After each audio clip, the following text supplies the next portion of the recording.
Welcome to the Digital I Ching Library Companion playlist. This is Hexagram 14, Possession in Great Measure. If you have any questions on the application, language, or terms in this material, watch Introduction Part 1 and Part 2 of the series. The universe or the divine is indicating a great blessing that exists within you, be that a spiritual gift, talent, insight, or piece of knowledge that will propel you forward on your journey as a sage.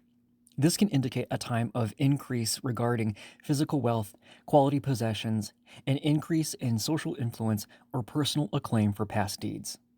Most commonly, it's the possession within that brings you your greatest yield and abundance. This is about being gifted with power or influence directly by your highest power for following the mandate of heaven. You're able to wield this influence due to the strength of your character without being corrupted by it. This abundance is earned via a person's character and total transparency. Just like the image of the hexagram as the sun at high noon, there are no shadows cast on the situation. Shine on the environment and circumstance to bring the wealth that you have to bear good results on the people around you. A note of caution to the seeker sage. Should the wealth of what you have be hoarded instead of channeled to increase the good that awarded you this gift, it will quickly stagnate and fade away into nothing. Use your power responsibly. The judgment of Hexagram 14 states possession in great measure, supreme success. This is an indication that one has achieved high alignment with powers far greater than the physical world can comprehend. Supreme success in the I Ching indicates that the superior one is in harmony with the natural flow of energy in the events around them. The abundance given, which could be friends, ideas, spiritual fortitude, or material possessions, is a divine trust granted only to the humble and the selfless. Had it been given to the arrogant, it would have been squandered on pettiness. In the interpretation by Wilhelm Baines, they write that heaven helps the devoted, and the devoted help all. Take this to heart as you set out to responsibly use the divine help that you've been given here. The image of Hexagram 14 states, fire in heaven above, the image of possession in great measure. Thus, the superior one curbs evil and furthers good, and thereby obeys the benevolent will of heaven. Put simply, remember the example of evil men in power, and instead invest responsibly into the welfare of the collective around you.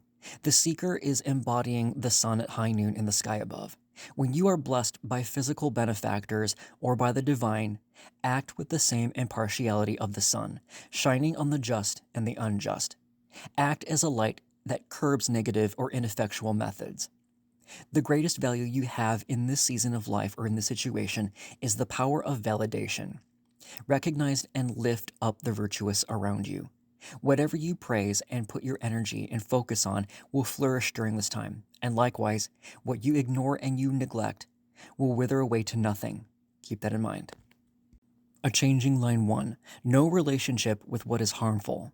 There is no blame in this. If one remains conscious of difficulty, one remains without blame.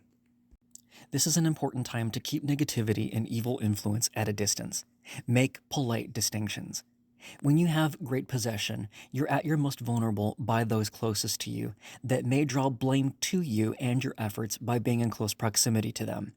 These are often individuals who would eventually act as a corrosive element to you and your gifts by allowing them into your circle.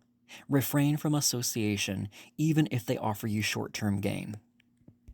In a general way, you could possibly be interacting with something more intangible that will affect your physical, mental, emotional, or spiritual health in a negative way.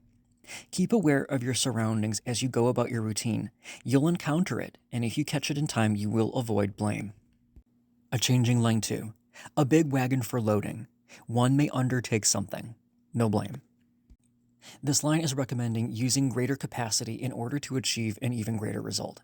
This is about building up strength and endurance for a larger scale initiative or endeavor. You're being told that you have the power and the capacity to initiate a larger endeavor. A big wagon here often implies the need for a team or some kind of support. Accept or offer help where it is necessary in order to gain momentum on your endeavor.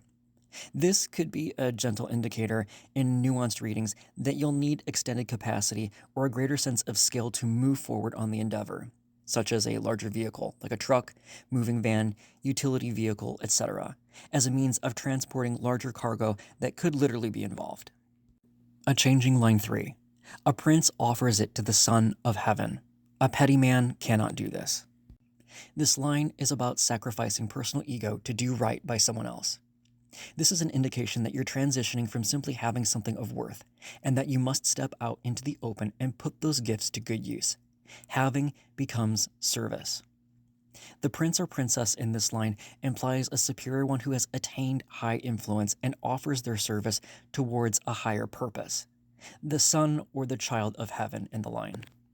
This often indicates a person of prominence whose subtle character offers their wealth in such a way that the investment into the common good becomes a positive feedback loop.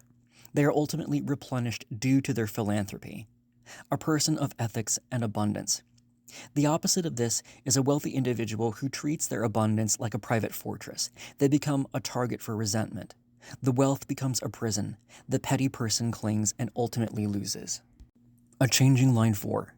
One makes a difference between themselves and their neighbor. No blame.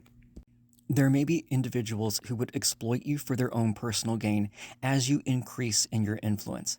Or you may be provided an example of individuals that you should not emulate if you wish to maintain your wealth in an ethical way. Discernment away from inappropriate or bad examples isn't an act of cruelty. Cautious and gentle separation is all that you need in order to be a good steward of the wealth that you possess. By creating clear boundaries, you prevent bad actors from draining your precious time and your energy. Likewise, shun the need to be envious of another individual's wealth.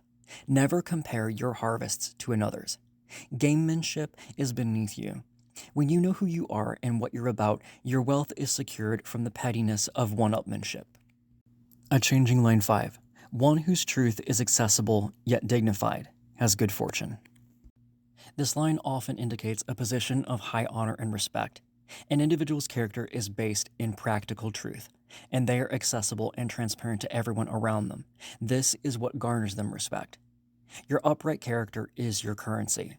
Others look upon your trustworthy actions more than the wealth that you have to offer. To be accessible here means being approachable and authentic.